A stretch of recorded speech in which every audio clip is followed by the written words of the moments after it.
How are we doing, guys? JH Boxing Fan here, back with another video. Hope you're well.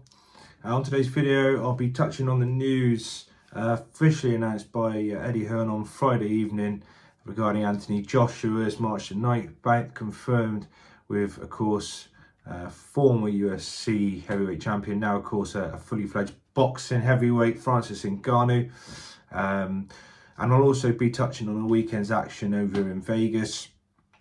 Just before we get into that though, I must just mention, of course, the new subscribers to the channel. Obviously at the start of the year I set myself a target to try and achieve 200 subs mark by the end of the year, and of course I'm already at that mark now, and a big reason for that is, of course, the mention that I received from G-Man Boxing on one of his videos last night. So big thank you to G-Man Boxing for that. Obviously didn't have to do that, it was very good of him. But G-Man, the likes of G-Man and Joe Strummer as well, who's had some supportive things, people that I've looked into whilst making my videos. So really grateful for that. Good to see the new subscribers on board. I hope you like the content as much as I enjoy making it for you. So let's get into this one, guys. Obviously, as I mentioned, the news officially announced on Friday regarding Anthony Joshua's March 9th bout with Francis Ngannou. What do we make of this one? I mean, some people have talked about this new AJ looking for the money on his return. He's come back, he said it himself, he's all about the money now, not really concerned about winning titles, and he must be rubbing his hands together on this one. I think he's got Tyson Fury to thank for this one, because Tyson Fury made Ngannou look credible in that last bout he had back in October. And AJ now goes in with his chance, I think, to make his mark and perhaps demonstrate to Tyson Fury how it should be done. I mean, he's got his rankings. The fight with Hrgovic is obviously there for him towards the middle of the year, should Fury and Usyk rematch following their first match. Obviously that IBF title becomes vacant. So AJ's got the best of both worlds, and why not? He's going to make the money from this, probably more money than he would have made going in with a Z Zhang, and a much more preferable option. I know who he'd rather have taken if you'd asked him, Zhang or a Caballero or Francis Ngannou. I'm sure you would take Ngannou in a heartbeat. Not to say that we should take Ngannou lightly. I'm sure, you know, we've made that mistake before. He's a monstrous animal, as we know. And I think it's intriguing. I don't mind the fight. I quite like this one. As I say, Fury, given that performance, has made him look credible. And I think it's an intriguing contest, with the press conference, of course, to come January the 15th. And news that Wilder will feature on the undercard against Z Zhang, which is an interesting one again. I mean, of all the opponents, I would have thought Wilder, after that performance against Joseph Parker, would fancy going in with Z Zhang. I would have thought would have been right down on his list if he indeed chose to continue, which I wasn't convinced he was going to.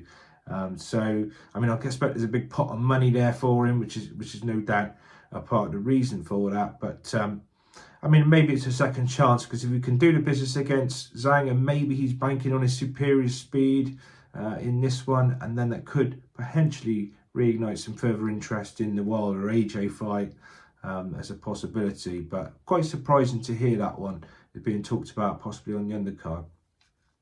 Just quickly into last night, guys, over in Las Vegas on the De La Hoya Golden Boy show. Disappointment obviously for O'Hara Davis. I said in my last video I thought the stars were aligned for him, and in fairness, I think he was seeing stars pretty early in that one, as we saw. Caught cold by that left hand from Barroso. I think it was literally the first right hand OD through. As soon as he dropped his jab, just that speed of punch from the hand speed from Barroso. They say your power is the last thing to go. At 40-year-old, he still looked pretty quick in there. That counter punch was pretty quick. Caught O'Hara off guard, and the fight was over from there. I mean, his eyes were gone. You could see that he got up, tried to continue, but you could tell that it was over. I hope it was just him getting caught cold, not a preparation issue. I'm sure it wasn't that. You know, and it's difficult for that because obviously he got to that position. I really felt that it was there for him. I thought he had the beating of Verdi Mimiro once he won that interim title to go in for the proper bout. I'm sure he would have beat Romero in my opinion, but he had to get through that contest first. That was an awkward customer there.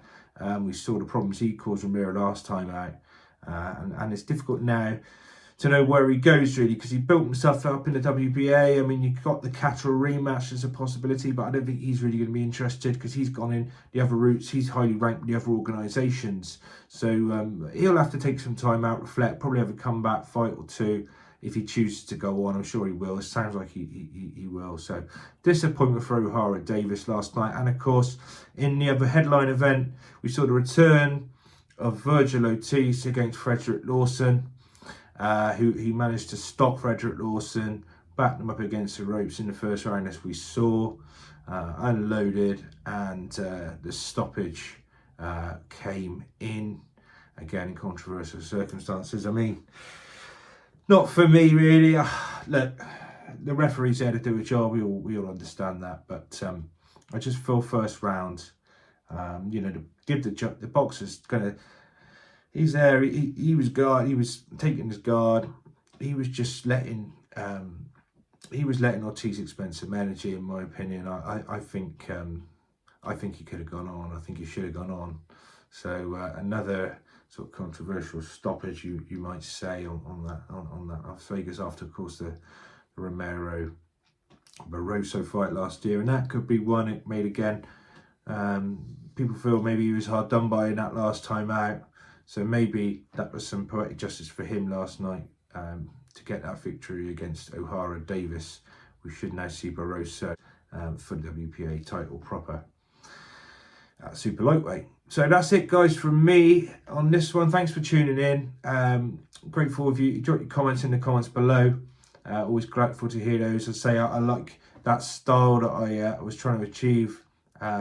Just that sort of casual style, like you're talking boxing with your pals at the pub. And the great thing about the additional subs is obviously that you get a bigger pool of people to sort of share comments and opinions with. Always grateful to hear your comments and opinions below.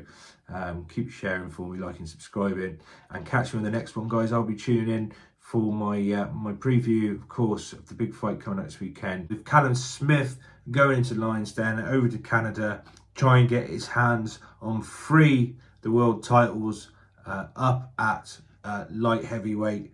But he'll first of all have to get past the man Artur Beterbiev. No mean feat that would be if he manages to achieve that one. So thanks for tuning in, guys. Look forward to seeing you on the next video.